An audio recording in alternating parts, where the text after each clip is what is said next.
Hi, everybody. Welcome back to Real Talk with ZSJ. I hope everybody's doing well tonight. So one of my favorite people is back. She's Everybody always likes it when we talk, Zakia. she's like my favorite special guest, Allison McDowell, is back. And as you all know, it's always a fun time. It's always like a super I nerd out like when I talk to Allison. Is like I learn new things and all of that. So I hope that you all are excited and ready for a good show. Make sure you guys share this. So this is going to be some good information tonight. So try to share this out with as many people as you can, so that people can come in and learn tonight. So Allison, actually, you need no introduction. People know you by now on this channel. But anything you want to say to like Tia, what we're going to talk about tonight?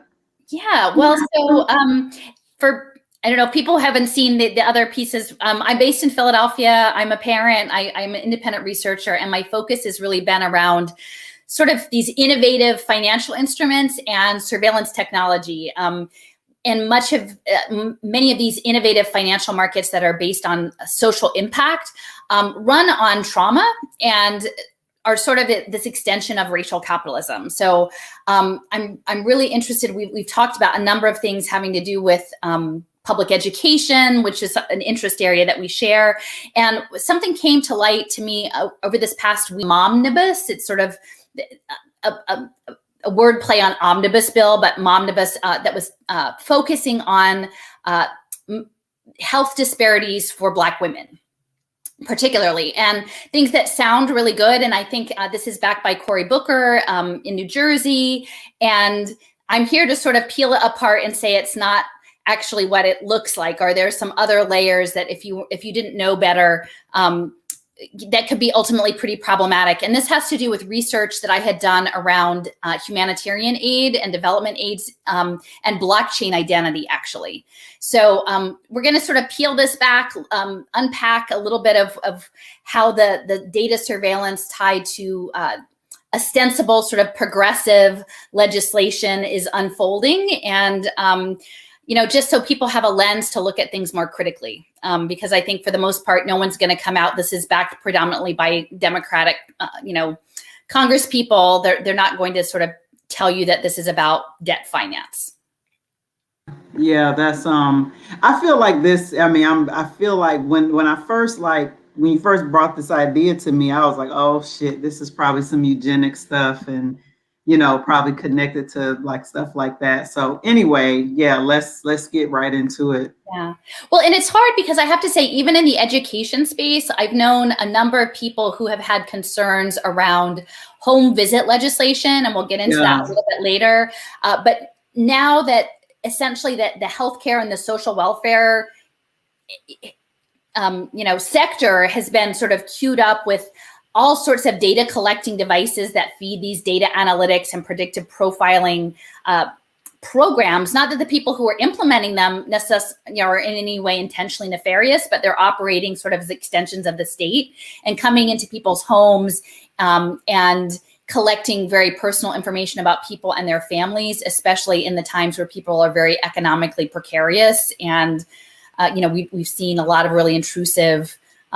That the hand of the state is increasingly intrusive in people's business, that it's worth sort of surfacing this. And it's interesting to me because actually a lot of people who were sort of sounding the alarm on both home visits and pre-K legislation were conservative women for the most part. And in some of these Democratic states were the ones that were putting the brakes, saying like, maybe we don't need to get into people's homes, the day after they bring their baby home, or maybe collecting all this data is not the best thing.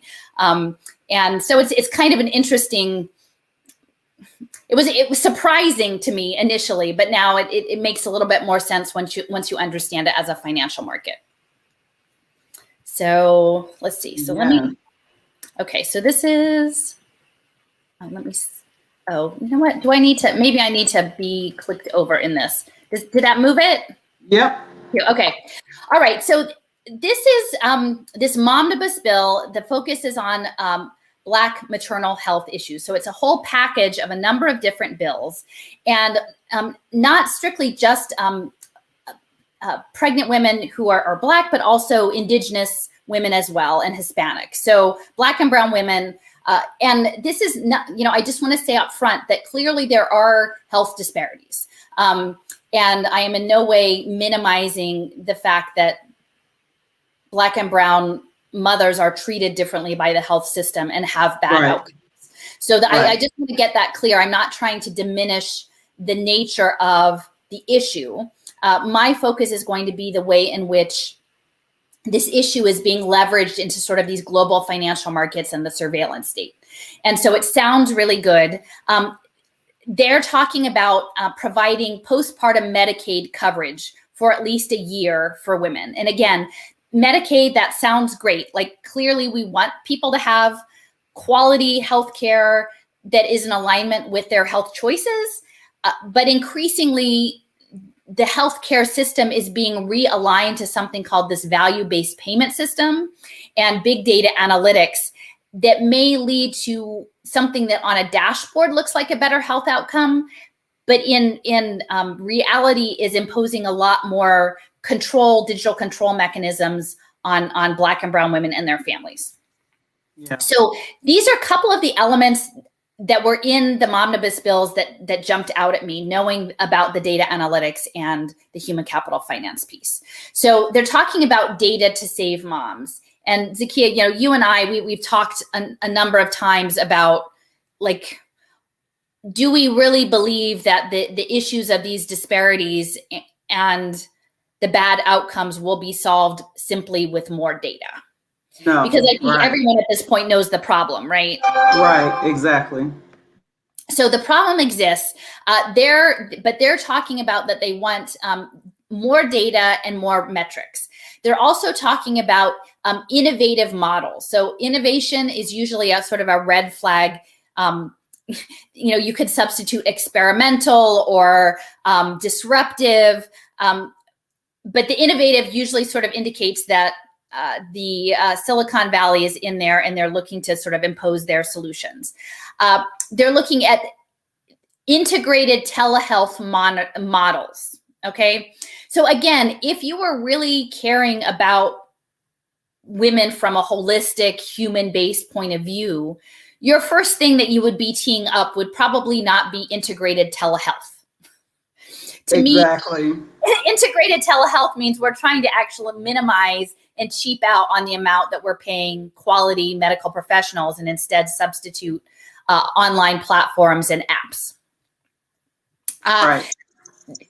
Section 803 talks about grants to promote equity. And again, I sort of always put that in air quotes because this is dashboard level equity in maternal health outcomes by increasing access to digital tools. Okay. So these tools, again, are data collection devices connected to this Internet of Bodies, which we've talked about before. Then it talks about impact. So we know that impact is sort of code word for these social impact investment markets. Impact means we're taking data that indicates a bad outcome and we're tweaking it so that the numbers shift and on the surface it looks like a better outcome. And as part of this impact, they're looking at alternative payment model demonstrations. So I believe that what that is about shifting from a fee-for-service model, which has its own issues in terms of potentially over-prescribing care that's not necessarily desirable. But the flip side that they're going to be introducing is something called a value-based payment system, especially for Medicaid and Medicare, that will be, they will assign what the outcomes are that they want, and then they will sort of coerce data analytics to get those outcomes. So for me, just to sort of go back there, we're talking about more data, more innovation, telehealth, digital tools, and alternative payments, which all seem rather problematic at first glance, knowing what I know about how things are playing out in the humanitarian aid, the global aid system around maternal health. Do you have thoughts on that, Zakiya? Do you have any feedback or impressions? No, not right now. I mean, I feel like tech, from what I know right now, tech is merging with literally everything. Yeah. And AI. Yeah. Right. I mean, and it's interesting because I've even seen some things today that people tag me on social media that they're saying, like there's not even going to be hospitals anymore. Like somehow they're going to like set us all up with nano pills and like, digital, I don't even know. Like, I'm not really sure how you get rid of a hospital. Like, we're not really to the point of like having robot surgery in our living room. So I'm not sure where this is all going, but yeah, on the one hand, they're sort of implying that they want to provide additional care, but on the other hand, what they're really saying is that they're using Black and brown women again in this sort of experimental phase, right? As they are rolling out telehealth, they're like, oh, well, who should we try it out on first? Why don't we try it out on communities that have already suffered a lot? Right. So this is an article from 2018. And I wrote up a blog post on this at the time when I was first looking into digital identity. And I've spoken with people, I've sort of been in the doghouse a bit with the blockchain folks, but I understand blockchain is much more than the cryptocurrency and ledger structure, right? That's tied to your digital identity and ultimately your digital twin. So in this case, the first blockchain baby was born in Tanzania. And so they actually set up the mother, the expectant mother, with a unique identifier, a digital identity. The unborn child was given a digital identity on blockchain, all of them, and then the facility. And then her compliance with the prenatal health care was tracked during her pregnancy. Mm-hmm. And later in the article, they actually talk about incentivizing proper sort of patient compliance, right? And again, we do want women to have access to quality health care. On the other hand, we know that in some ways, if this system has already been structured to have bad outcomes for Black and brown women, then why would complying with that existing structure necessarily yield a better outcome?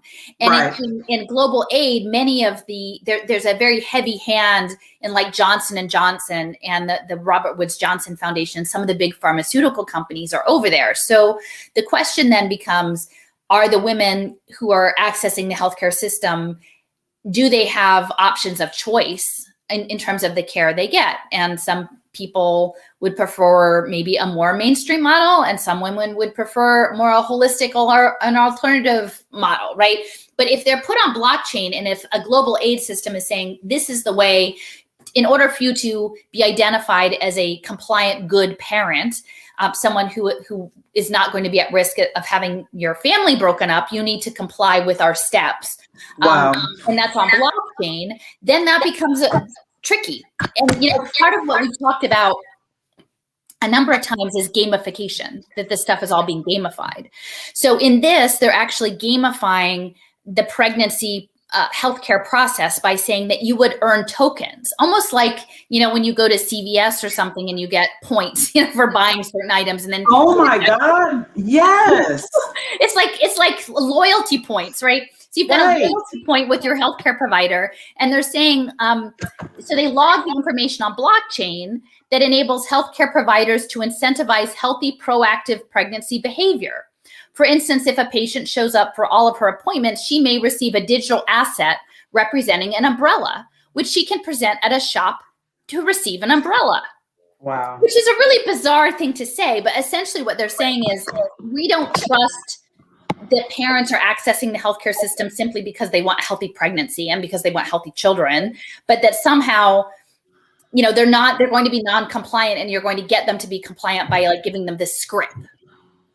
And not even knowing that they want an umbrella, right? But it's gamifying this thing. And so I think the first thing when I saw this Momnibus bill, I'm like, oh my gosh, this is what it's about. It's about tracking compliance against expected, as what did they say, proactive pregnancy behavior. Again, they are putting this on the woman.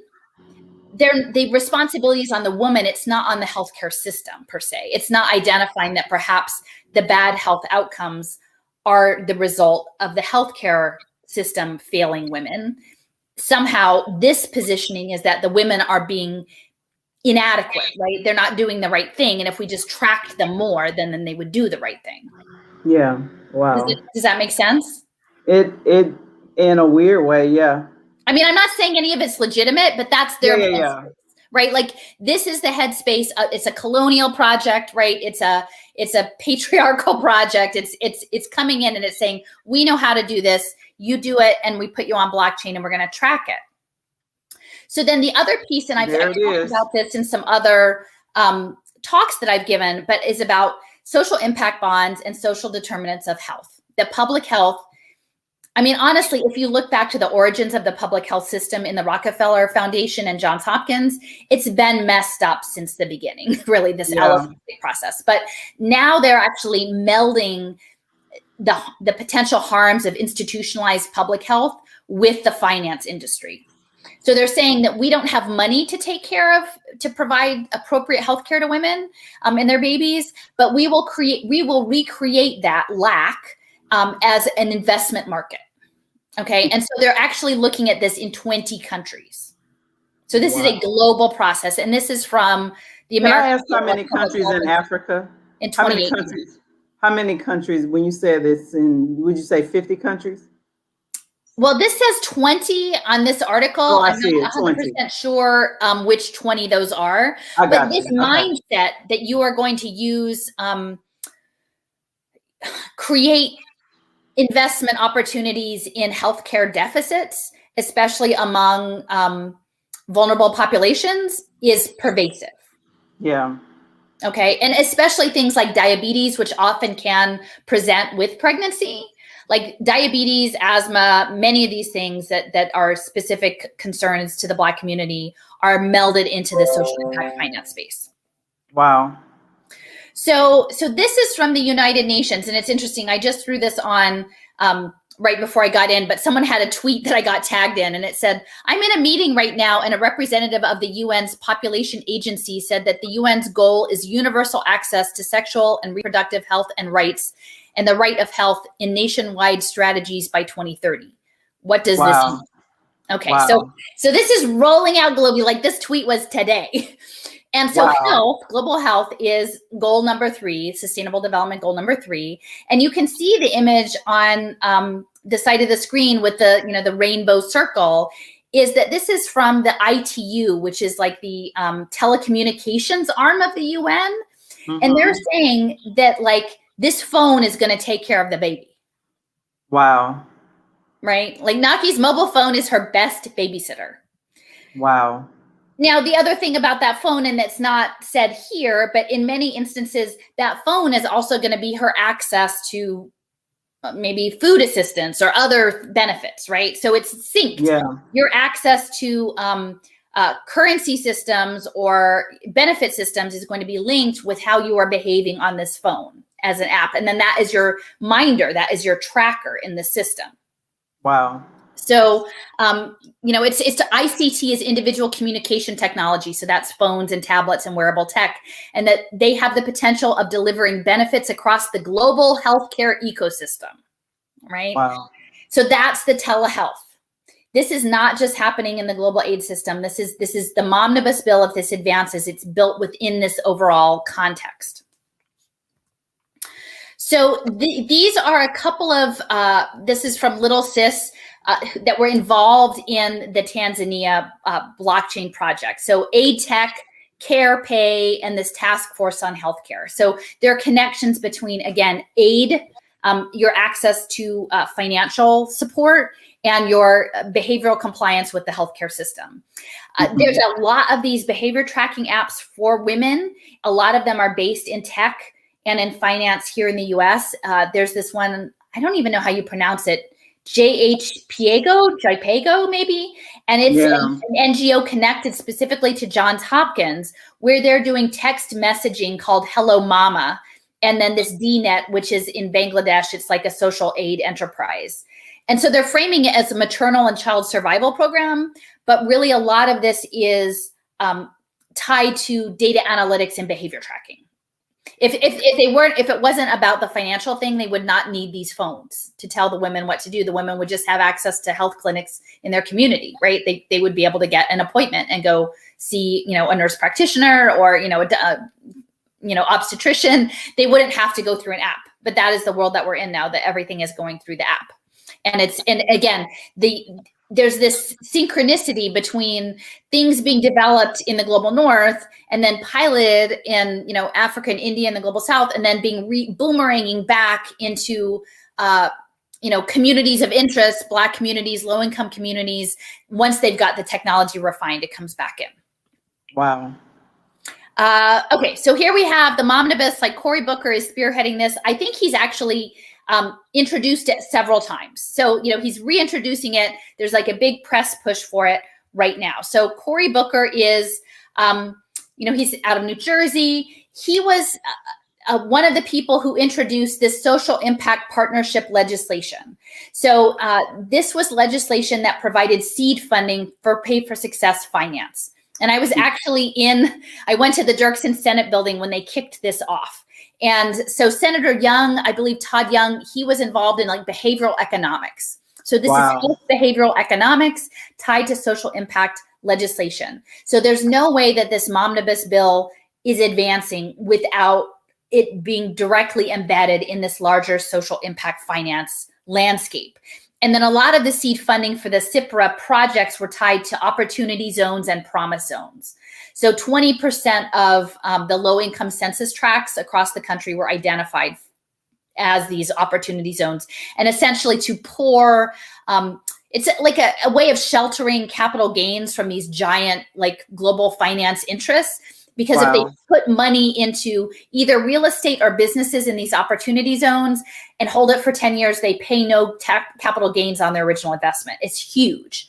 So, you know, I'm kind of wondering if some of the social impact finance is also going to be linked to developments in health clinics, right? Or some sort of or surveillance. Like maybe in these promise zones, they'll start to put Wi-Fi signaling or, you know, free community hubs for health, or, you know, I can certainly imagine, given Google and Sidewalk Labs and City Block's involvement in this space, that within the opportunity zones, there's going to have some sort of telehealth kiosks or something showing up.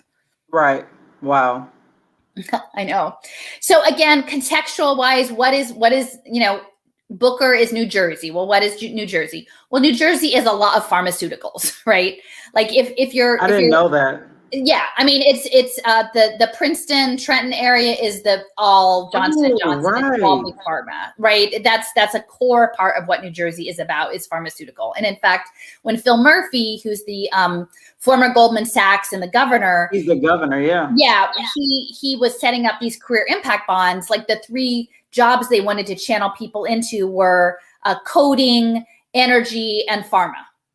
Right. So he's there to please the pharmaceutical interests. And then how does that play into, again, medicalizing, you know, and again, not to say that women that there aren't complications with pregnancy, but if you can further medicalize a natural process and create revenue streams for these companies, that's going to advantage the people who are, you know, the power players in New Jersey. Also, New Jersey is a major state for insurance and finance, especially northern New Jersey finance. Yeah. So it says the economic to New York, securities, commodities, and investment sectors. Like essentially what they were saying is the taxes, like the employment taxes paid by the finance sector is like the most tax money they get in New Jersey is out of the finance sector. So, you know, he's advancing Momnibus, but you know, behind him, he's got big pharma on one side and the insurance industry on the other. Wow. So the other tool about book, you know, is that, so he was part of, you know, he had a close relationship with Mark Zuckerberg. You know, they did a lot of, you know, messing around in the New York City, you know, schools. But there is this role for Zuckerberg, who has been active in New Jersey as well and has these connections. So Mark Zuckerberg's wife, Priscilla Chan, her background is in medicine. So the Chan Zuckerberg initiative was always medicine and education. And it's interesting because I'm going to cross a little bit beyond strictly pregnancy into like early childhood, because I think they're interconnected. It's connected, yes. Like women who are, like, you have multiple pregnancies, right? So you might have young kids and be pregnant. And so Priscilla Chan had this endeavor, this test bed school called the Primary School, which was a combination of education and wraparound and health services for low-income families. So I think that the primary school in the Bay Area was sort of a test bed for stuff that Chan Zuckerberg was working on as this larger model of, managing low-income families as data commodities under the guise of sort of a benevolent practice. But we also know that Chan Zuckerberg, on the flip side, is doing all sorts of really intensive stuff with synthetic biology, right? Biotech, synthetic biology, and so there's this biohub too. And once you start mixing up data analytics with genomics and eugenics, and what that means for turning communities into finance objects, it becomes really problematic. And I just wonder how close Booker still is with Chan Zuckerberg. So, I will mention this as far as the data, because the game of human capital finance futures is all in the interoperable data system. And Chan Zuckerberg helped scale something called Data Zone, which is an interoperable data system that was piloted in San Jose in largely Latino schools there. Wow. And they scaled this up, and it included foster care data, pre-K data, mental health data, juvenile delinquency data, education data. It was this giant data cloud for, I think, setting up these impact markets. It was then pushed up into a larger entity called the Silicon Valley Regional Data Trust. And when that launched in 2017, Priscilla Chan gave the keynote. But at this keynote, they actually had a panel discussion. And let me see if I can find it. Let's see. Attendees heard a lively panel discussion with the Honorable Patrick Tondreau, presiding judge of the Santa Clara County Juvenile Justice Court. Okay, so that's the cost offset of prisons. That's UCS genomic researcher David Hausler, he put the genomic sequence on the internet, and Juan Cruz, superintendent of the Franklin McKinney School District, on using comprehensive data to support outcomes. Okay, so we've got the juvenile delinquency, which is the cost offset for this human capital finance, but then we've got genomics in this mix, for goodness sake, right? So that's scary. It's pretty intense, right? Because it's all predictive profiling of people within the education system, but increasingly it's going to meld with the healthcare system, because the Silicon Valley Regional Data Trust, which was scaled with Chan Zuckerberg money, was the model for something called the National Interoperability Collaborative. And I would really encourage people, if you haven't heard of this, to spend some time on this website, because I felt that this was very problematic when I first found it in like 2018. And it even has become more so, because whereas the Data Zone and Silicon Valley Regional Data Trust were primarily education data with a little mental health and like juvenile delinquency data, the National Interoperability Collaborative, which came out of this Stewards of Change entity, is predominantly health data. And at the time, I couldn't understand why it pivoted, like why it went from education data to healthcare data. But you can see Stewards of Change here. And so there are a number of entities that are involved in the National Interoperability Collaborative that are also part of this vaccine or this COVID credential program. So we've got Microsoft, we have IBM, and we have MITRE systems. Wow. Okay. Now I will say, and I didn't put an arrow on this one, but the Annie E. Casey Foundation is I was just about to say, I see that. So the Annie E. Casey Foundation, which is based in, it was originally most of their they're in Baltimore. They're in Baltimore. They started out in Seattle, actually. So it's built up from UPS money, right? So it's really interesting from this tracking and tracing standpoint that this is UPS, because they're really good at tracking packages. And I keep saying, like, we're the next packages. And UPS started out, he was like the kid was like a courier in Seattle, and he had a single mom. And then when he made his big money founding UPS, he went into foster care. So his charitable giving was foster care. Foster youth went from Seattle to Connecticut down to Baltimore. But they're deeply into social services, and they're connected with Strive Together, which is that United Way collective impact human capital investing program. And actually the Annie E. Casey Foundation was one of the very first entities to launch the idea of impact investing in 2002 with this Mission Investors Exchange. Wow. So, again, when we're talking about tracking maternal health outcomes with data analytics, I think it can't be separated from concerns especially of women who are economically vulnerable or in precarious situations, that the social welfare extension does not get inserted into that with some fear that they may not be able to keep their children. I think that's just a really real concern, just to be very frank about that, as we examine the data collection piece of this. And this is what I'm talking about. So these are God, that's where I live. You have Montgomery County, Maryland on here. Yeah. So these are other partners in the National Interoperability Collaborative, right? And it's there's more than that. I could only fit this sort of on one screenshot, and that's why I encourage people to go look at this website. But guess what? In addition to public health systems, a number of them are also linked to like religious-based social services. You see Lutheran Services in America, which I think may also be in Baltimore. You've got the National Council on Crime and Delinquency, and you have the National Fusion Center Association. National Fusion Center? What is that about? Yes, that's Homeland Security. Wow. So when I saw this 2 years ago, I couldn't understand, why did it go from education data to healthcare data? And I started to understand Philadelphia had a gathering, and I'm trying to remember, essentially it was a strange gathering around community development, and it was very, when you looked at the tweets and the stuff from the, it was almost like the banks were all coming around saying, we're really sorry for redlining. We feel really bad about it. We know it was really bad. Now we're going to do better. Look at all these programs we're planning. And part of it, and it had someone there talking about social impact bonds. So I knew it was not what it appeared on the surface. And I knew that they hadn't really changed their tune. They were just coming up with a new revenue stream.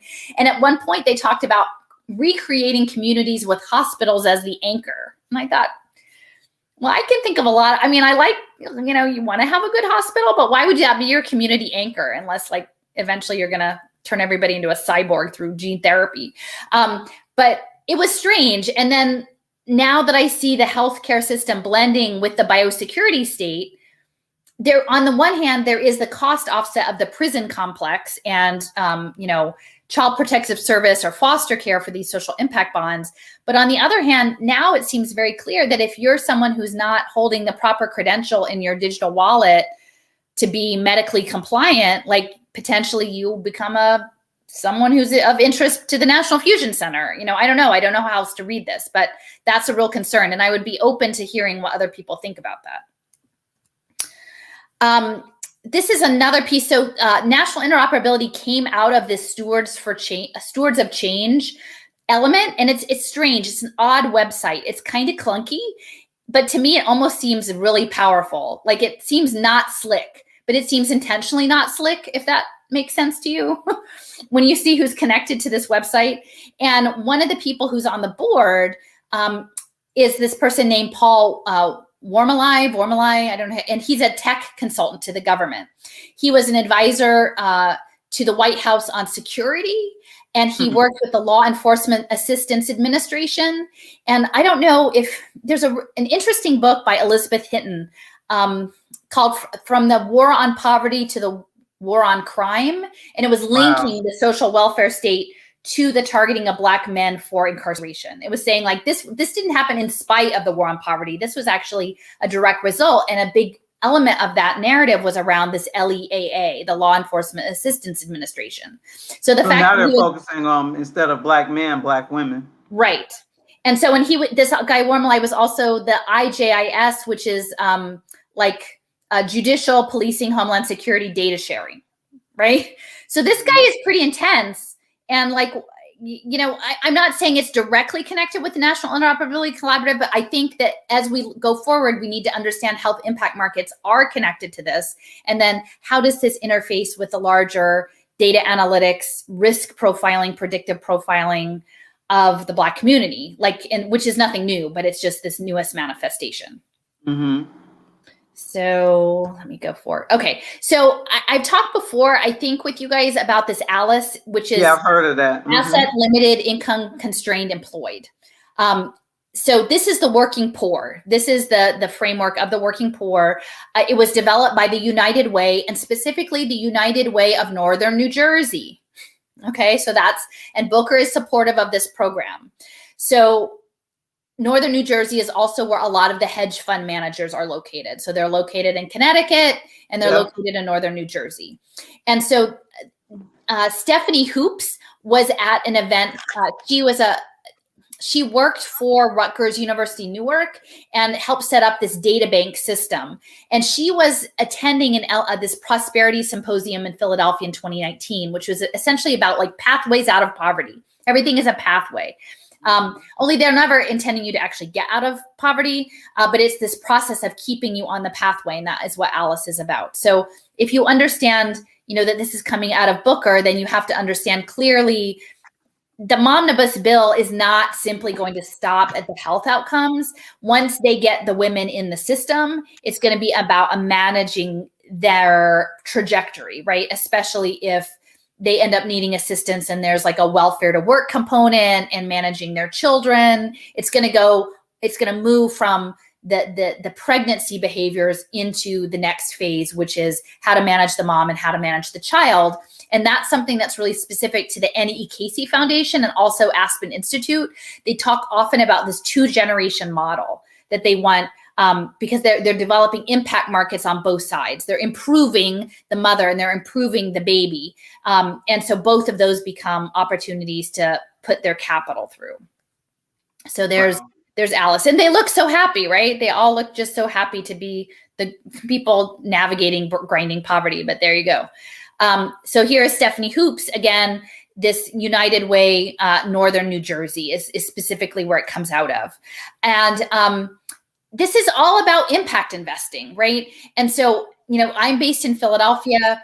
A lot of this was set up by the Rockefeller Foundation by Judith Rodin, who was the former president of Penn. So she left Penn. She went to the Rockefeller Foundation, where they created this global impact investing network. And this was all happening in the lead up to the last global economic crash around housing. So then the human capital futures market is the next round. They've been gearing up for this for a decade plus, and now the human capital futures are next. So this was 2007 that they created the Global Impact Investing Network. Now, this is interesting because this is the National Conference of State Legislatures, and this is talking about home visit legislation. So how are they going to track all this Momnibus stuff? Well, they will do it through Medicaid for the pregnancy behaviors, but as soon as the child is born, there are huge impact markets on early childhood, and the home visit element is a big piece of that. So it's really interesting to me, the timing of this. This is only a part of a screenshot. It has like many more states listed of legislation that has been enacted, but you see the start date. It's 2008. 2012. Oh, well, it starts at 2008. So they set up the human capital markets in 2007. They crashed the global economy. And then the states start picking up and rolling out the home visit legislation the next year. Okay, so they need to get into people's homes. The technology is getting to the point with the cloud computing and small ICT devices that you can bring tablets, and the home-based home visit nurses and things are part of that. So let me see. Let me just keep going. Okay, so this is from a piece that I wrote because I think many people who are not familiar with impact investing are not grasping that they're not meant to solve the problem, right? And so this is just my quote, and I'm going to read it out loud. No investment market is designed to eliminate the source of its profit. We've seen that at the beginning of the slides that I showed tonight. They're creating impact markets in public health and health disparities in 20 countries at least. Logic dictates that data-driven, market-based social solutions can never put an end to poverty, but rather investors will manage services in ways that maximize returns while reducing the likelihood those trapped in the system will become sufficiently organized to overthrow it. Okay. And so for me, that's the key, is this last section, is that they're going to have well-managed poverty. And that is the plan of the Great Reset and the automation of the Fourth Industrial Revolution. But they need to keep people occupied so that they cannot organize and make a better plan. And that is what these pathways are for, that the 2-generation pathways and the welfare to work pathways. They're not expecting that in the future they're going to get people in gainful employment that is family supporting employment. No, that's going to the robots. That's going to the AI. But they need to keep everybody busy going through the motions as if someday they're going to get the job if they just get the next credential, if they just do the next health behavior. And so that is what all of these systems are. And so many people are going to be compliant to that shit. That's what's scary. Well, yeah. And the solutions offered are never meant to get you off the pathway, because as long as they've created an investment market in keeping people on the pathway, you're just going to put more and more people on the pathways. If that's how you make your money, what's going to happen. So a lot of what is coming with the home visit programs, which I think will be following up, because again, the Momnibus bill, they were talking about Medicaid, at least in the first 12 months, is they're going to be advancing these home visit programs. And the Nurse Family Partnership, which has been around for a very long time here, it says 40 years. So at least since the 70s, right? Yeah. But now they're weaponized with tablets and impact investing, right? So they're talking about the Nurse Family Partnership is now working with Pay for Success, a unique form of social innovation finance. Okay. And this first one was in South Carolina. And what I really want to emphasize is that, why did they pick South Carolina, you think? Well, so here's what I think. This stuff is racialized. I mean, where they're targeting one of the first UBI pilots was in Jackson, Mississippi, right? The wraparound service target was in the Harlem Children's Zone, right? They're doing this with intention. And South Carolina was a really brutal slave state, right? And there was a lot of resistance there. And you control people through their children. Damn. You threaten somebody's kids and they're going to be less likely to step out of line if you control their kids, if you control what happens to their kids, right? I'm not trying to be too dark about that, but when you hear about, people who escaped slavery, there were more men that made it out than women, because women had a lot of kids, right? And they wouldn't leave necessarily. They were less likely to be able to bring them all, right? So I just think that this history is really important. And I don't That's why they're targeting women now. I mean, it's the same thing. Yeah. Damn. Sick bastards. So, I mean, did I see that written anywhere? I didn't, but I think if you understand the history, it's hard to say that that's not what's happening. Well, I got scared when anytime like Joe Biden talking about racial equity as a top thing, that I didn't think that was a good thing. I'm scared. Yeah. So South Carolina was the model. All right. So South Carolina, Pay for Success, Nurse Family Partnership, but they're in every state now. And this slide here, gosh, I can never say it. Anthropos Capital. All right. We know that they're creating human capital bonds, and we know that they're targeting children, because the human capital bond program, you create the most profit the earlier you start. So really, that's what's the date on this? So this Anthropos was like 3 weeks ago. Damn.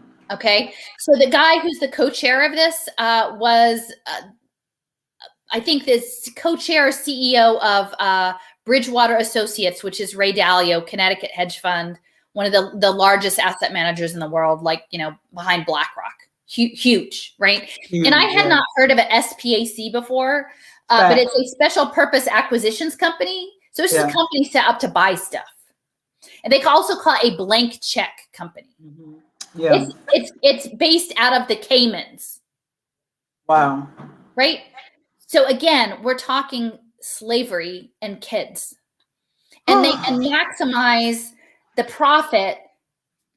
Really, they can create impact markets pre-birth if you start tracking the mother's compliance. And then you just go from there.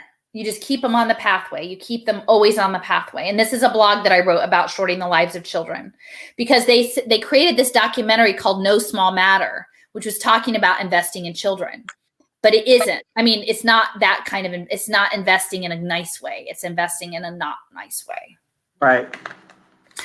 So again, I just want to sort of re-emphasize that this is all based on data profiling. This has this history of, this is the future. This is from this Global Education Futures Forum map, where they're talking about the people there, that you will have fortunes made up of human capital. That's this billionaire class. that this is based on the history of the Zong massacre, where they took out insurance policies on enslaved people. And when they hit the doldrums in the Caribbean, they didn't have an insurance policy, didn't cover dehydration or starvation, but it did cover like sinking. So they threw people overboard. Okay, so that's to get their insurance payment. So that's the shorting part, right? And that's what really catalyzed the abolition movement in Great Britain, was the Zong massacre. And then we see this Internet of Bodies is the connectivity that is coming. And this is a RAND report. So, RAND does all of the defense contracting, work that they're talking about. The Internet of Bodies will change everything for better or worse. And they have a black man there on the. Is RAND somebody's last name? Oh gosh, I should know what RAND stands for. It's military contract R&D. Okay. It's like, all right. And so this is what's interesting. Let me go on to the next slide. So this report was actually the Internet of Bodies, Risks and Opportunities, again, because it's about insurance. The funder of the report on the Internet of Bodies was this person, Jacques Dubois, who became the head of Swiss Reinsurance. So the insurance companies are a central part of this. And I think that is why it's really important, the pharmaceutical and the insurance finance side, that it's coming out of New Jersey with Booker, like driving this thing. It's about the insurance and the risk analytics. So here I'm going to pivot a little bit. Again, it's related, I still think, to this Momnibus is, the vaccines, right? So we've been, they're the passports, the medical passports that I'm going to call it. This is an image that I took from a New York Times article from 2002. And it was really looking into the history of Oracle, the computer company Oracle. And they were the first ones to really develop interoperable data systems. Now, in 2002, the journalist who did this piece said, this is the last bit of the article, I had one last question for Larry Ellison, who's the founder of Oracle. In 20 years, do you think the global database is going to exist? And will it be run by Oracle? I ask.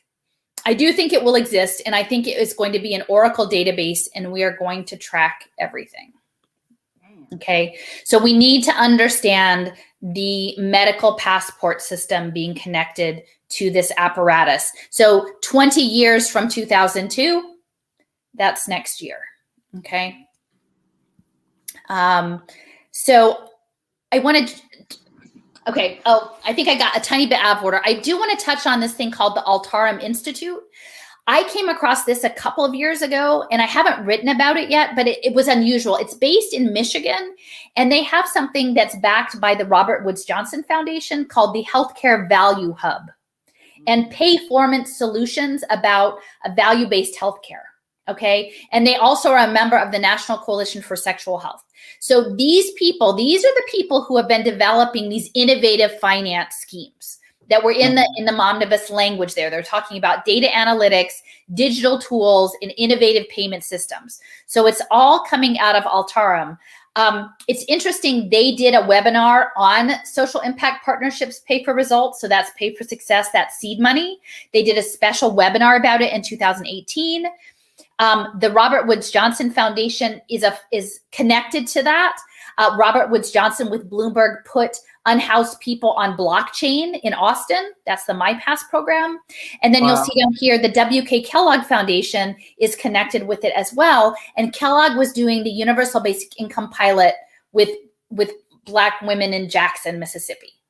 Okay. Wow. So when you see this coming together, and then this Environmental Research Institute of Michigan, it's really interesting that this Altarem actually came out of this Environmental Research Institute, which itself emerged from the Willow Run Laboratory, which was a bomber fabrication installation for the military built by Ford.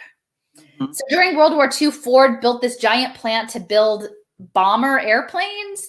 And then it morphed into a research institute with, I think, the University of Michigan that was doing remote sensing with like radar stuff with airplanes. And so like, tell me how exactly is that like becomes connected to your research institute for healthcare with vulnerable people? Crazy. Wow. Right? I mean, to me, I'm like, okay. I mean, I often talk about signals intelligence, but that really feels pretty strongly signals intelligence-y, right? The other piece, and I'm just going to touch on some of these things because these are things I've come across in my research that I think relate, is the pre-K. So California, when Race to the Top happened, again, last global economic crash, right? And then they use that to leverage school districts and departments of education into data-driven approaches to managing children. And it ain't fixed it yet. I knew all of the stuff that was happening around K-12 education, but a similar thing was happening in pre-K in terms of data analytics and quality analytics. So the state of California has one of the largest systems of pre-K. I mean, I think they in Texas have the most children, and especially the largest number of low-income children.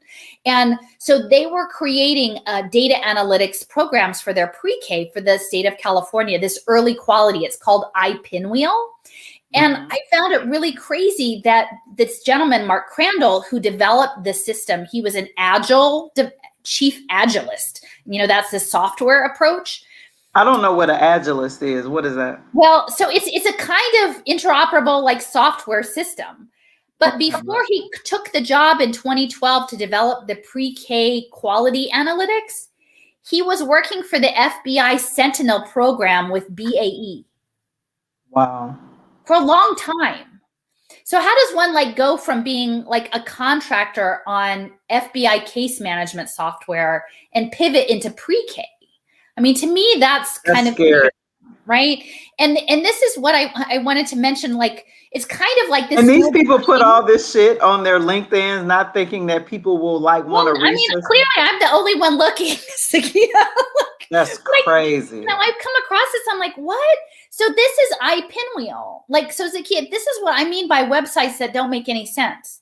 This is the website for the QRIS, the Quality Management System, and the Student Information System for Early Childhood Education, for the facilities and the educators and the children. And this is like the crappiest looking, goofy website you'd ever want to see. How does this mesh up with this guy? Yeah. But it's a thing. And like, so when we're talking about Black and brown women, pregnancies, childcare, home visits, pre-K, this is the landscape that we are operating in. This is this landscape, and it's pretty intense. So this is Heckman. This is Jim Heckman. I've talked about him before in a lot of other talks. He's the one who developed the equation for early childhood interventions. So he's saying a 7 to 10% rate of return for early childhood investment. And that goes from home visits to pre-K all the way up to third grade test scores. That the screen back there says mothers and children first to promote social mobility. So that's these pathways. We're going to track you on your pathway for your social mobility. Here is Heckman. He is presenting on labor market returns for an early childhood stimulation intervention in Jamaica. Okay, so the guy gets around, but he's specifically talking about high quality home visit programs. He's at the Aspen Institute. This is where this image is, and he's with Jeff Bezos, his mother, Jackie. So, you know, Jeff Bezos has invested in these funds, both for in early childhood, Montessori pre-K. Yep. Right. He started a school, didn't he? Well, yeah. I mean, they've got millions of dollars they're pouring into Montessori pre-K, but it's all to get the data on the pre-K kids. So Heckman is the basis of this. Again, early childhood impact investing, innovative finance, you know, the pay for success is part of it. And that's from 2014. Yeah. I mean, it's been around. I mean, they've been working on this a good bit. You know, if you're going to create a security of human futures market on children, you've got to tag them, right? You've got to, it's like, you know, it's terrible. But if you think about industrial livestock management, right? You know, like, how are you going to know what the risk is of your kid? How are you going to risk profile them? How are you going to value them in this human capital portfolio? Well, you need to get them on blockchain, right? So the state of Illinois in 2018 was doing a whole task force on using blockchain for state government. And again, they're the futures market, the commodities futures trading, Chicago. But they partnered with Evernym to do birth certificate registration. So this is another thing that I'm thinking about in terms of the this Momnibus bill, right, is if you're doing Medicaid and you're offering services, people are going to have to do whatever you say, right? Like they're going to say, we're putting your baby on blockchain, right? I mean, I can foresee this happening, right? Like Medicaid gets set up with a blockchain electronic healthcare record and all the babies go on blockchain. And then once the babies are on blockchain and it's synced with maybe your blockchain medical record of your prenatal care, then the risk profiling starts, the human capital valuation starts. But I do think that they need to capture the human capital market. They need to capture the unborn children, and that the birth certificates on blockchain are going to be a key piece to that. This is another tricky thing that makes no sense unless you understand the bigger picture. So here, Phil Murphy is pitching baby bonds. This is something that please let me. I hope this is not a bad thing, because are you familiar with the stratification economist Derek Hamilton? No, you can tell me about it though. He I hope he's not like, this is not some bad shit, but I actually first learned about baby bonds from him, and he used to be the executive director of the Kirwan Institute on Race and Ethnicity at Ohio State. Okay. Now he's back at the New School, and he's created his own like department, like whatever you call it, at the university, and he's like the chair and stuff like that. But the baby bond idea was something that he had proposed in like this 10-point plan to close the racial wealth gap. But Zakiya, it's $1,000.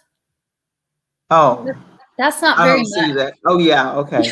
Well, I don't think he put a number to it. So what Murphy is proposing is $1,000, and look, we'll deposit $1,000 into their account for every baby, just one time, and that like somehow that compound interest is going to amount to something. You know, that I mean, I don't think that that's sufficient to close a gap. No, that's not. And he works for Goldman Sachs, right? So, right. You know, I don't think he's coming at this because he feels like he wants to make things right. I mean, he's 27 years Goldman Sachs. So my take on at least this proposal is that $1,000 is not very much money for these jokers, right? Especially if they can set it up as an impact commodity or something. But if you set up an account, then you're going to be able to track that, right? There'll probably be some sign up system that you'll have to do to get in, right? So if there's the babies who may not get on the blockchain birth certificate, like this would be another way in, I can imagine, of kind of like the free college dual enrollment. Oh, we're going to have your transcript on blockchain. That's just how we do it now, right? And that this bond program would maybe be linked into your e-government benefits, right? Oh, this baby, let's set them all up with the benefits, and you'll have your Medicaid or whatever, that are linked in, and here's your baby bond allocation. Because I don't think $1,000 is going to, even over compound interest, going to amount to much, especially given that they're going to implode the national economy. Right. I don't know. I don't dispute that there's a gap, but I don't think that this guy here, that this program, I would guess, to me, it feels more like they're trying to track these people. And then maybe once you spend it, then they'll want to know how you spent it. I could be wrong. I would be happy to be wrong. So this is a crazy thing about, this is from Pierre Omidyar. So Pierre Omidyar's wife, Pam, was involved in the South Carolina Pay for Success home visit program with this app. Pierre Omidyar is of eBay. Again, so we're talking auctions. We're talking about auctioning human capital, kind of. Not exactly, but eBay is auctions, and he's definitely, and PayPal. And he's setting up, this is a report that's worth looking up, and maybe we can link to it when we put it out. It's called like Big Ideas, Little Learners, and it's about investing in early childhood, but it's all about disruptive tech innovation. So here they're identifying, they're saying that in 24 states that 50% more babies are going to be born on Medicaid. And again, that's where you have the control, is if people are on Medicaid, you have to do exactly what is said. You don't get a whole lot of options. And I think it's going to be linked to the electronic health record. So that's why the Momnibus bill, like if they're giving 12 months of Medicaid access, these guys are in positions to take advantage of that. Okay, so now I'm popping back over to the vaccination records. Okay, so we talked about the vaccine credential. MITRE, that's another defense contractor. This is coming out of, and I told a friend that I would incorporate this in because I think it's relevant. Ocean County, California is seeing the rollout of an app called Othena, not Athena, Othena, and it's part of something called Composite Apps. Well, Cura Patient and Composite Apps. Okay, so Composite Apps is the company. They have a healthcare remote monitoring system called Cura Patient. And then they developed software for Ocean County, which was probably intended to scale throughout California, that was scheduling for injections. So you would use this app to schedule and have follow-up for your COVID treatment. Okay. Composite Apps, the product developer, the head of partnerships, his name is Charles Rockefeller. So Charles Rockefeller is the son He's of a descendant. Rockefeller. I was about to say he's a J. descendant. Rockefeller of Wow. West Virginia and grandson of John D. Rockefeller III. Okay. Wow. He's also the a trustee of the Asia Society. He actually is a Penn graduate, Penn education, with multiple certificates from Wharton in evidence-based decision making. Okay, so we've got this Composite Apps, and we've got Rockefellers.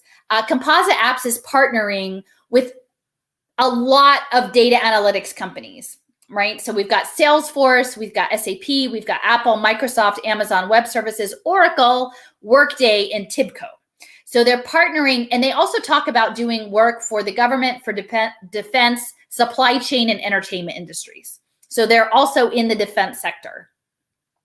This is an attachment for the scope of work for this contract they were doing with Orange County, California. Orange County.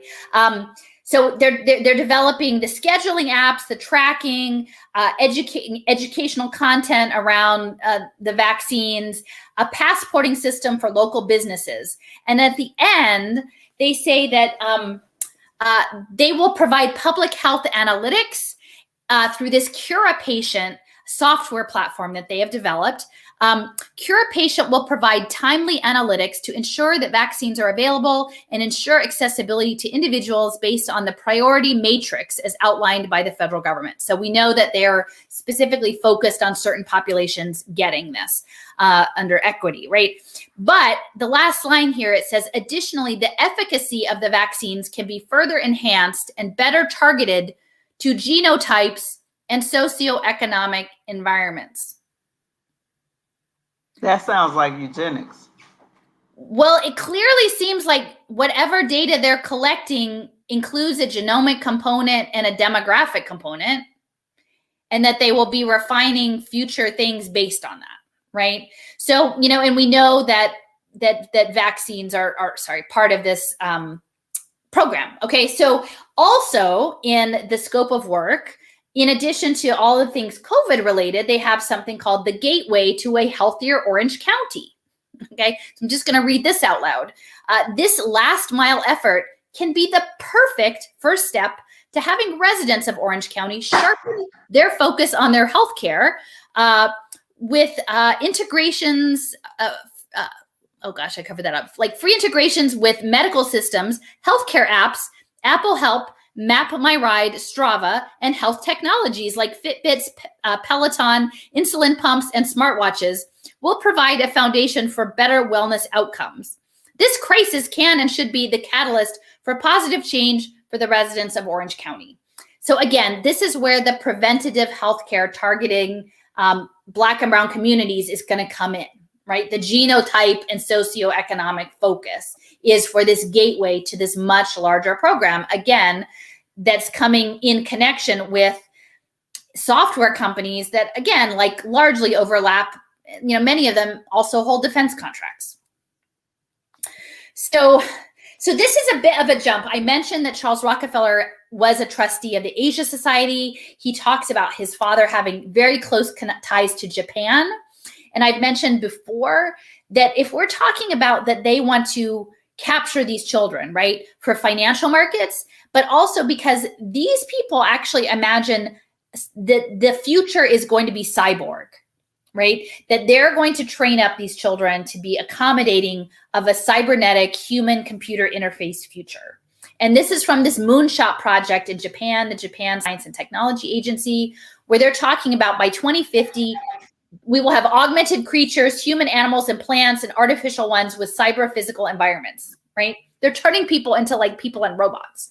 So this whole Momnibus bill, if you imagine that they need to bring these children along into this world, right? They need to manage the pregnancies and the outlooks of these children all the way through from pre-birth through pre-K through education into accepting this future that is being planned out.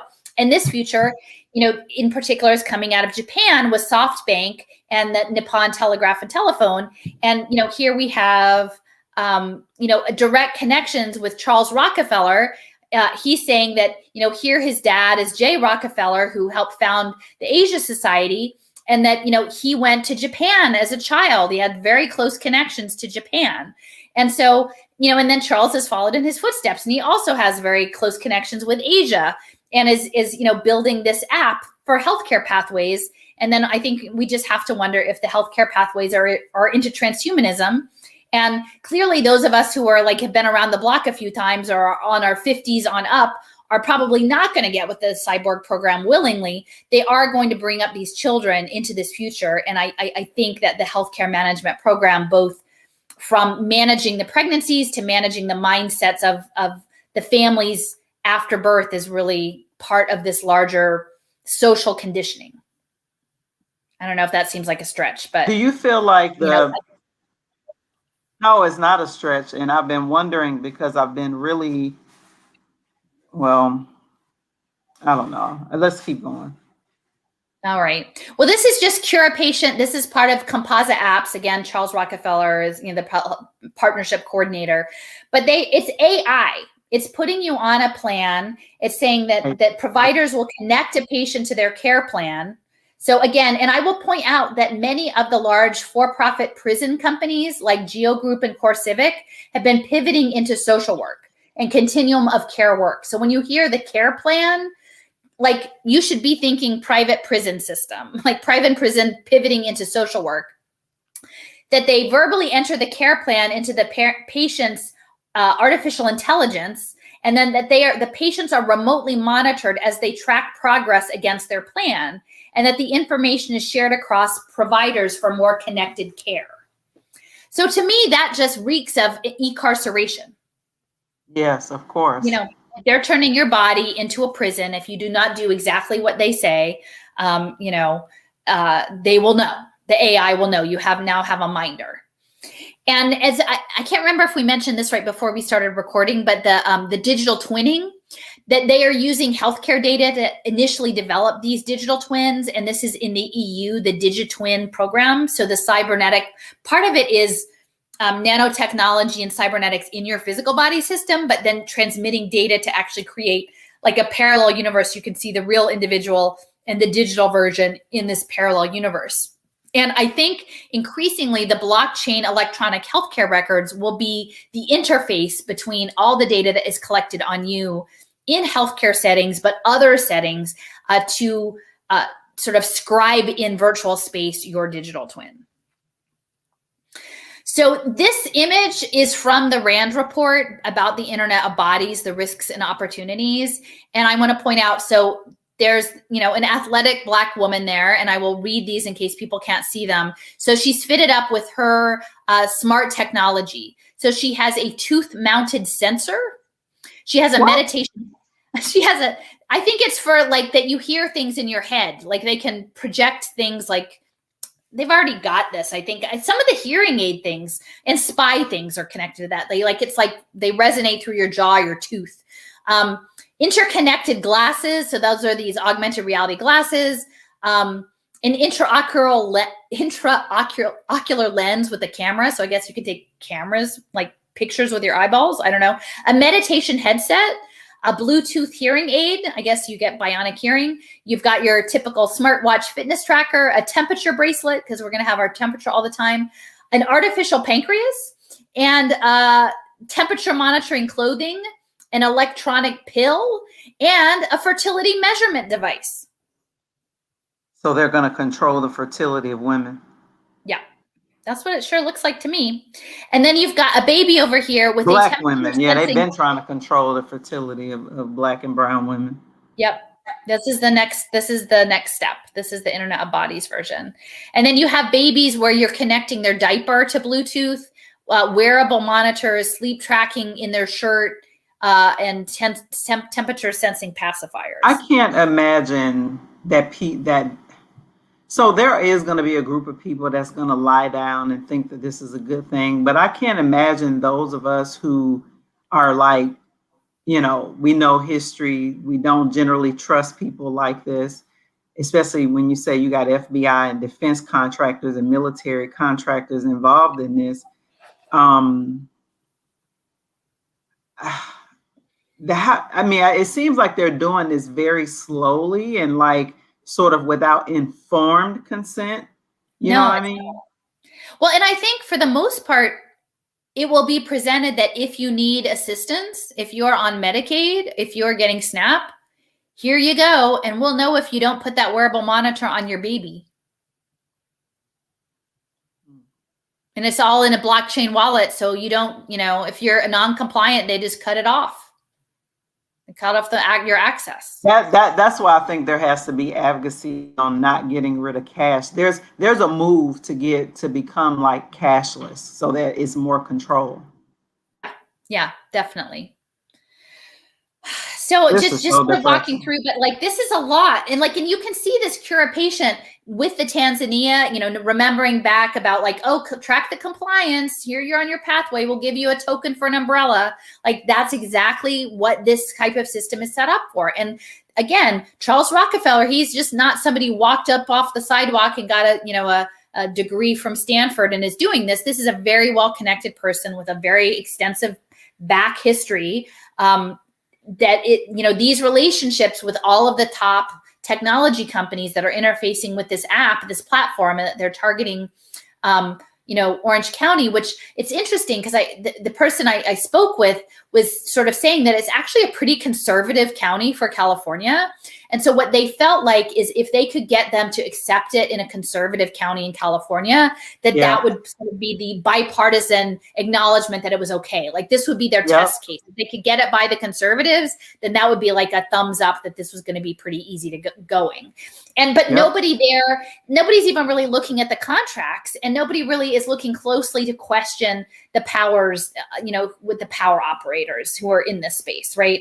But so the Cure a Patient platform, you onboard them, but they're talking about like even within, signing up for your appointment to get your injection or whatever, that you have a virtual caretaker, right? And this is a huge actual market on the other end, not young mothers, but the elderly, like that you're going to have your AI personal minder in this.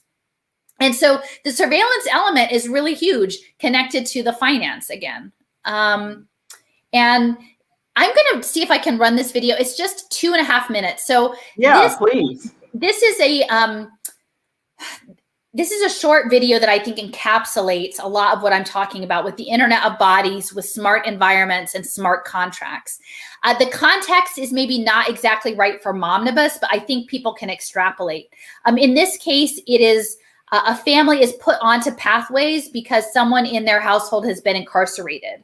And so the framing is that the person returning from being incarcerated will do better on their pathway if their wife and child also are on healthcare pathways.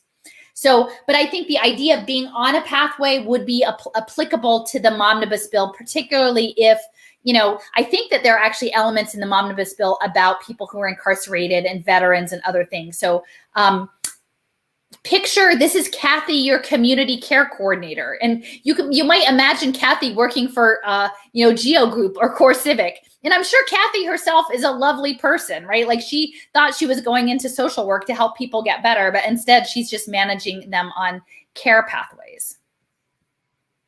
Wow. Meet Kathy. Kathy is a community care coordinator employed by a local nonprofit.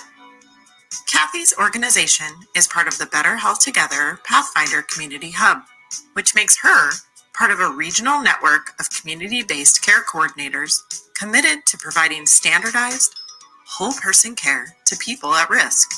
The hub receives referrals for families and individuals needing support services and pairs them with community-based coordinators like Kathy. Kathy has been helping Joe navigate and access services since he was released from jail. Because Joe will be more likely to succeed if he knows his family is healthy and supported, Kathy will be working with his daughter Sarah and her mother Amy too. Kathy begins by going to their house to start a comprehensive risk assessment that will identify what services Amy and Sarah may benefit from. For each risk, Kathy assigns a pathway, a standard, evidence-based care coordination plan designed to remove barriers to good health. Each pathway is tied to specific outcomes, and Kathy will provide support, accountability, and encouragement to Sarah and Amy to see those outcomes are met and each pathway completed. Kathy learns Sarah has been missing school because of her severe asthma, which has sent her to the ER multiple times. She assigns a medical home pathway to find a regular primary care provider for Sarah and a medication management pathway to verify Sarah is taking her asthma medication as prescribed. Kathy assigns Amy an education pathway to present some information about her tobacco smoking, which might be affecting her daughter's asthma. They talk about available support to help her quit, and Kathy assigns a smoking cessation pathway. Kathy will make regular home visits to check in on Sarah and Amy's progress and can help schedule appointments and arrange transportation. For every pathway Kathy's clients complete, such as when Sarah attends her primary care appointment or when Amy quits smoking, Kathy or her organization will receive an incentive payment rewarding her for those outcomes. In addition to her pathways, Kathy will access the Hub's up-to-date resource portal to find community connections that will support her patient's health. Because Kathy tracks every step of this process in the Pathfinder Care Management System, all of Sarah and Amy's providers can access and share real-time data on their clients.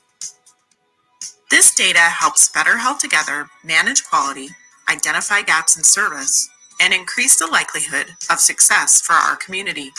The Pathfinder Community Hub gets the whole region working together for better health.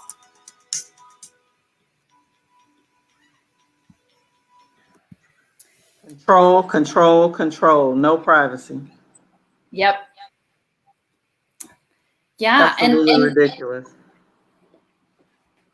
well, and you can see like when there's these incentive payments, right? And everybody gets put on a pathway, and so I can see that there would be pathways. They come into your home and they say, "Oh, we've risk assessed you. Like we've identified all of." So again, it's a deficit model. They're coming in looking for fixable items because when they can tell you what to do, and again, they want to keep people busy so that you're jumping through the hoops so that you can't say, this whole situation is really messed up. You know, we should do something else. Why are we jumping through hoops for things that are never going to get better for us? You know, I've mentioned, you know, I work in a part of the city that has terrible air quality, right? Where by the refineries and trash incinerators, and like no one's coming in and saying that they're going to clean up the air so that the little girl can breathe better. They're just going to make sure that she takes her asthma medication. So, you know, it's not going to fix the structural problem. So, so the tokens, just getting back to the token piece, if we're thinking about the umbrella token, that these pathways are smart contracts, outcomes-based funding is being linked to social impact bonds and this value-based healthcare. They're linking money for healthcare payment to programmable money on blockchain, okay? And this is being done in Australia. So you can see this is a diagram, indicative example of enabling value-based healthcare, where they've got, you've got the individual, they have a wallet, their issues are like high blood sugar or high blood pressure. Their solution is wearable technology, and then only once the data analytics are verified will the service provider get paid. And so again, this is mining people for data. And this is kind of a terrifying picture, I mean, it's like a white woman jogging, but it's the World Economic Forum, and they're talking about personal data as a new asset class. Like really your currency is your data and your behavior. And this woman is jogging, and it's like she's just throwing off all of this data behind her. But you can imagine what that looks like in the healthcare system, and particularly for women that might have more complicated pregnancies. And if they link the healthcare payment data on blockchain to things like food stamps. And I think I've shown this to you guys before, but this is the state of Illinois, their blockchain task force pilot. They haven't actually done this yet. It was more of a thought process, but how could they manage people's SNAP access in a digital wallet so that they would incentivize quote unquote healthy behaviors in terms of food purchases by incentivizing buying the apple versus the hamburger. But again, this whole structure is predicated on the fact that people have access to affordable, healthy food, have stable housing, have access to a kitchen to cook. I mean, all of these things which are not guaranteed. But you could see very much how this idea of managed food access would feed into a digital tool that they might use to control pregnant women, right? To ensure good health, they would track all of their food accessing points. Wow. Again, the programming, this is the Kellogg Foundation in Jackson. You know, they talk about no strings attached. It's going to be a bait and switch. This universal basic income, which is still only like $1,000 a month. It ain't shit. I keep telling people that. There's not enough money. You can't live off of $1,000. And even though they're protesting that it's no strings attached, it's clear from everything that these folks are saying behind the scenes that the plan is to make this programmable money, like to tie this into either central banking digital currency or to create digital script that an investor will invest in you and your future prospects and give you programmable money that you can, you have available. But again, control of people through the programmable digital assets is central. So this is getting back to the Nurse Family Partnership Program in South Carolina, which is the model home visit program tied to pregnancy and pregnancy behaviors.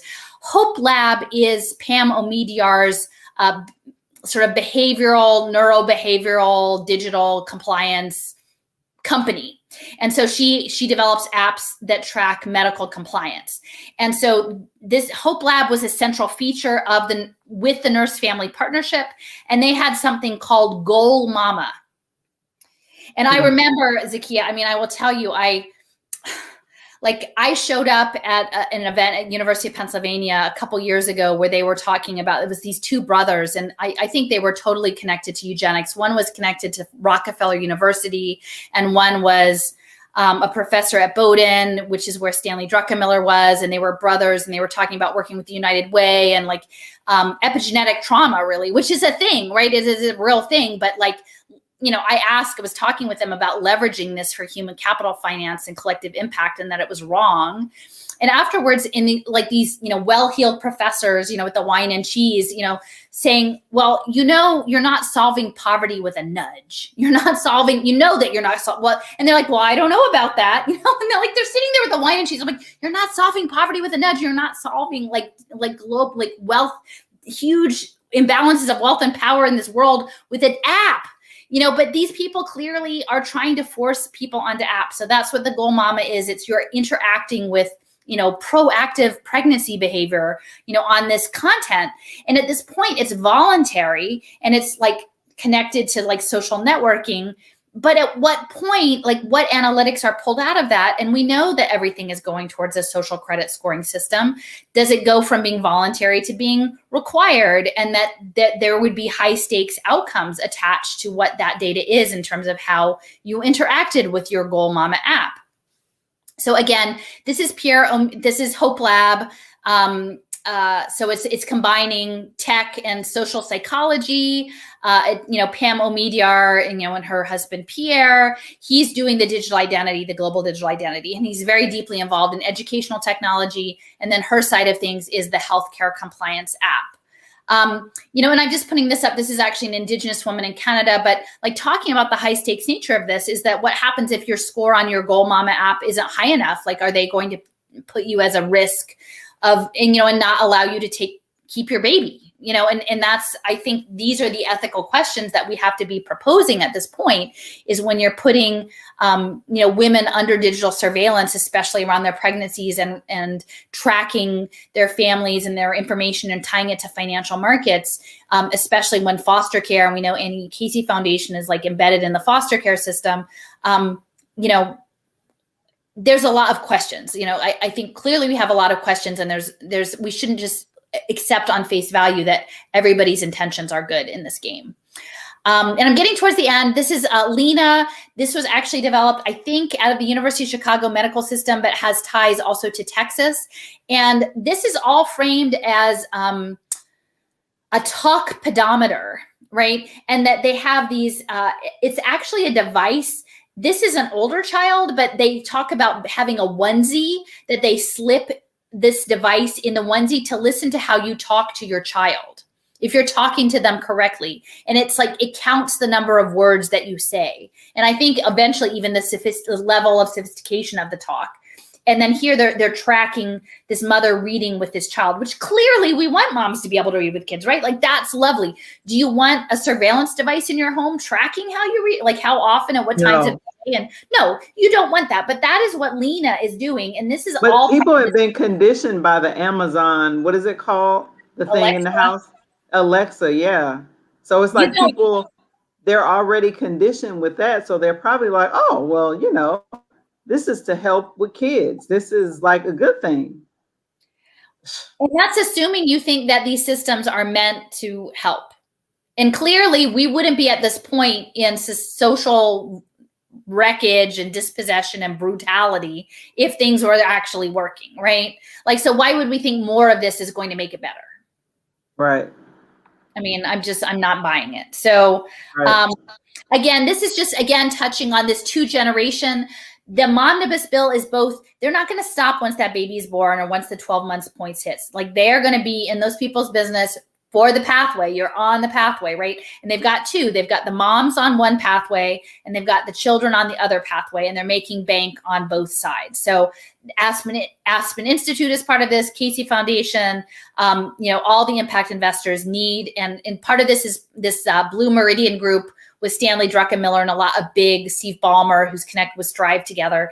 They want you on the pathway. So they're going to get you on by tracking pregnancies and then sticking with you throughout, is my sense. And this is, again, just more about the great families, United Way data collection systems. Again, we know the United Way, that's about Alice and managing the working poor, and the shared data analytics with measurable results. Again, just touching base, you know, Harris is all in on this, you know, maternal health crisis. But again, you know, she was focused on, you know, putting women in prison around truancy. And this woman, Cherie Peoples, like, her daughter was actually hospitalized at the time that she was put in prison because her daughter was in school because her child was in the hospital. So, like, there's a disingenuous aspect of this that they're actually caring about women now when there wasn't a lot of care about their family. Or if the care they think they're giving is that they can police your parenting and throw you in jail, like, then we should question that as well. And she was involved in Back on Track Los Angeles, which was anti-recidivism impact investing. So, you know, she's out of the Bay Area. Those are her people. She knows all about you know, impact investing and the human capital finance piece.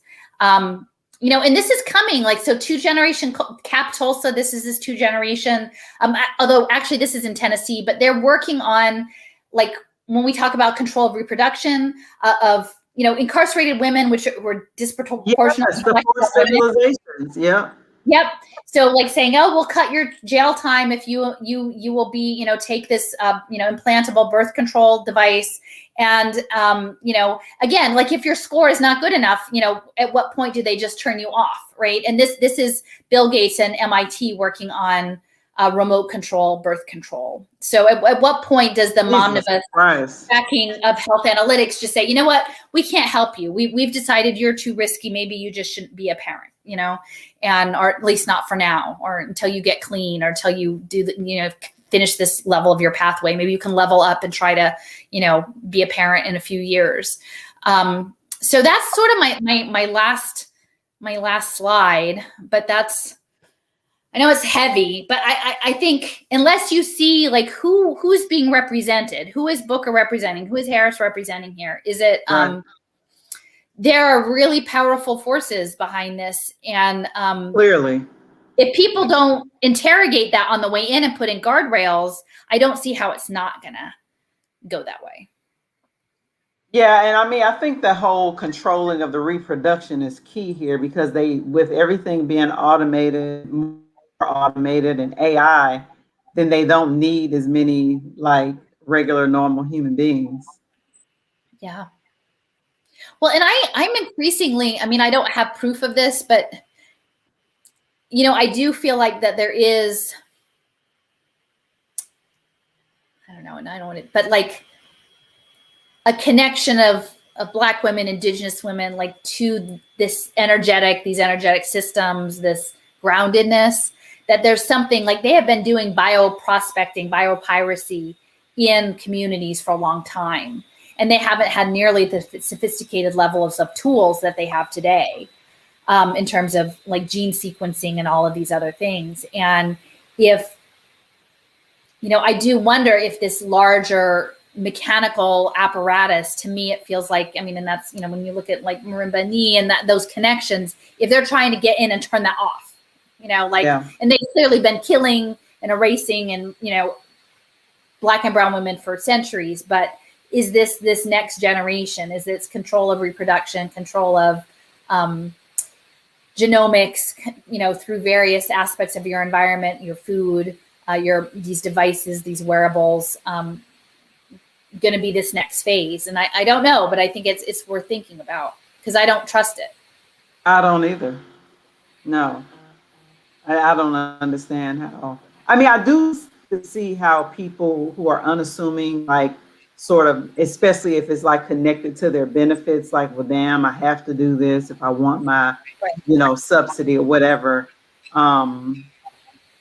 Yeah, I want to talk to you a little bit offline because I have a lot of questions about stuff that's just been like popping up. And yeah, but yeah, maybe, you know, we can kind of check in offline. Yeah. But this was great. I hope people share this out. I hope people, I mean, like it's all there. Like you're not just like not talking. I mean, it's not like you're talking about this stuff and not literally putting in a lot of time to research and provide proof for people. There's a lot of money being developed in healthcare analytics. And if you are going to try to experiment on this telehealth stuff, it's not surprising that you would target Black women first. But yeah, I'm sure they're targeting Native women as well. Yeah, Indigenous women and Black women, yeah. Well, thank you for your time. I know it's been a hard, heavy week. So yeah, definitely. Yeah, no, it's fine. I mean, there's no need to be an ostrich. Like, I mean, I know for some people that's like their defense mechanism is like to just bury themselves and it doesn't, you know what I mean? So it is a lot though. It's heavy. This is heavy stuff. So, well, thank you for your time. Yeah, no, thank you, Allison. You know, you're always, you know, welcome back here because I want to make sure that I get this information out to the people in my community who actually want it.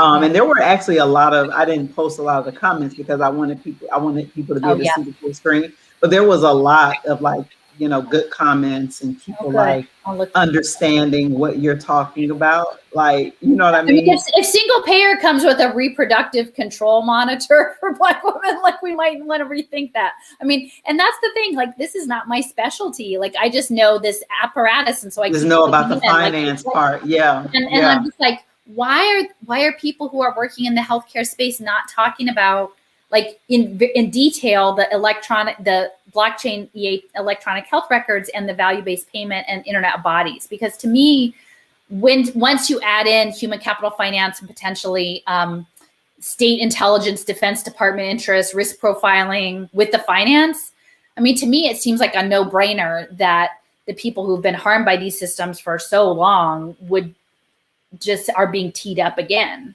Right. Wow. But hopefully we can wake people up. Yeah, I hope so. that's the like that's a huge part of it, is like the first step is like just get the information out there. And I feel like you said on a couple of occasions, like the universe will just connect the right people. Like it's not about like forcing people, but it's here if you You can want to hear it. listen. Yeah. Yeah. And the thing is, like, women need access, but we also need to consider the birth process. It's not a full on medicalization thing. And, like some people need that, but not all, like there need to be intentions around. It's a beautiful natural process. So what are they?